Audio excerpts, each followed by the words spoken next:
విద్యారంగ సమస్యను పరిష్కరించాలని కోరుతూ భారత విద్యార్థి ఫెడరేషన్ ఎస్ఎఫ్ఐ కరీంనగర్ జిల్లా కమిటీ ఆధ్వర్యంలో విద్యార్థులు జిల్లా కలెక్టరేట్ ముందు దుప్పట్లు కప్పుకొని వినూత్న నిరసనకు దిగారు। ఈ సందర్భంగా ఎస్ఎఫ్ఐ జిల్లా కార్యదర్శి గజ్జల శ్రీకాంత్ మాట్లాడుతూ సంక్షేమ హాస్టల్లో ఉన్న విద్యార్థులకు దుప్పట్లను పంపిణీ చేయాలని డిమాండ్ చేయడం జరిగింది।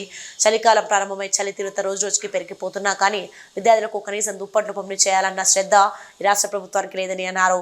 సంక్షేమ హాస్టళ్లకు కనీసం దోమతెరలు లేక విద్యార్థులకు విష జ్వరాలు వస్తున్నా కానీ అధికారులు నిమ్మకు నీరెత్తినట్లుగా వ్యవహరించడం చాలా బాధాకరమన్నారు। సంక్షేమ హాస్టళ్లు అద్దె భవనాలలో అరకొర వస్తువులతో అనేక ఇబ్బందులు పడుతున్నా గానీ మంత్రులు ప్రజాప్రతినిధులు కనీసం పట్టించుకోకపోవడం చాలా దుర్మార్గమని తెలిపారు। ఎస్సీ హాస్టల్ విద్యార్థులకు 2 సంవత్సరాలకు ఒకసారి బ్లాంకెట్ పంపిణీ చేస్తారు।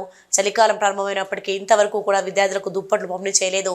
అదేవిధంగా బీసీ హాస్టల్ విద్యార్థులకు దుప్పట్లు పంపిణీ చేసే పద్ధతి లేదు। గతంలో ఎస్ఎఫ్ఐగా పోరాటం చేసే కలెక్టర్ ఫండ్ కింద 1 సంవత్సరం మాత్రమే దుప్పట్లు పంపిణీ చేశారని, ఆ తర్వాత 5 సంవత్సరాలుగా గడుస్తున్నా కానీ ఇప్పటి వరకు కూడా విద్యార్థులకు దుప్పట్లు పంపిణీ చేయలేదన్నారు। వెంటనే బీసీ హాస్టల్ విద్యార్థులకు దుప్పట్లు పంపిణీ చేయాలని డిమాండ్ చేయడం చేశారు।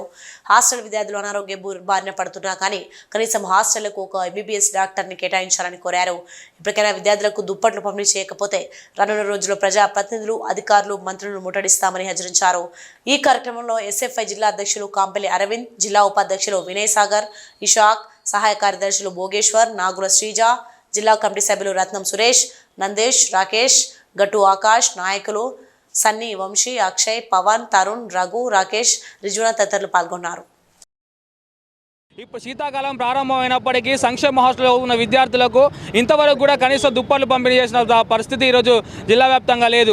ఇప్పటికే చలికాలం ప్రారంభమై విద్యార్థులు ఈరోజు చలికి వణుకుతున్నా కానీ ఈరోజు కనీసం అధికారులు ఈరోజు ఆ దుప్పట్లు పంపిణీ చేసిన దాఖలాలు ఈరోజు లేవు। అదేవిధంగా బీసీ హాస్టల్ విద్యార్థులకు కనీసం కూడా ఇంతవరకు కూడా దుప్పట్లు పంపిణీ చేసే ఈరోజు సిస్టమ్ అనేది లేదు। గతంలో ఎస్ఎఫ్ఐగా ధర్నా చేస్తే ఒక సందర్భంలో మాత్రమే ఈరోజు దుప్పట్లు పంపిణీ చేసే పరిస్థితి ఈరోజు రాష్ట్ర జిల్లాలో ఉంది। కాబట్టి వెంటనే ఎస్ఎఫ్ఐ కూడా డిమాండ్ చేస్తున్నాం, సంక్షేమ హాస్టల్లో బీసీ హాస్టల్ విద్యార్థులకు ముఖ్యంగా ఈరోజు దుప్పట్లు పంపిణీ చేయాలి। దాంతోపాటు ఏదైతే ఈరోజు పెరిగిన ధరలకు అనుగుణంగా మెస్ ఛార్జీలు పెంచాలి, కానీ ఆ విధంగా పెంచిన పరిస్థితి లేదు। కాబట్టి అదేవిధంగా ఈరోజు శీతాకాలం ఎక్కువ కాదు, ఈరోజు దోమలు వచ్చి ఈరోజు విద్యార్థులకు ఈరోజు విషపూరితమైన జ్వరాలు వచ్చే సందర్భాలు ఎక్కువ ఉంటాయి। కాబట్టి ఈరోజు హాస్టళ్లకు దోమ ధరలు కేటాయించాలి, దాంతోపాటు ఈరోజు ప్రతి వారం హెల్త్ క్యాంపులు నిర్వహించాలని చెప్పేసి ఎస్ఎఫ్ఐగా డిమాండ్ చేయడం జరుగుతుంది। లేకపోతే రానున్న రోజుల్లో కలెక్టరేట్ ముందు అదేవిధంగా డీడీ కార్యాలయం ముందు ముట్టడిస్తామని చెప్పేసి ఈ సందర్భంగా తెలియజేస్తున్నాం।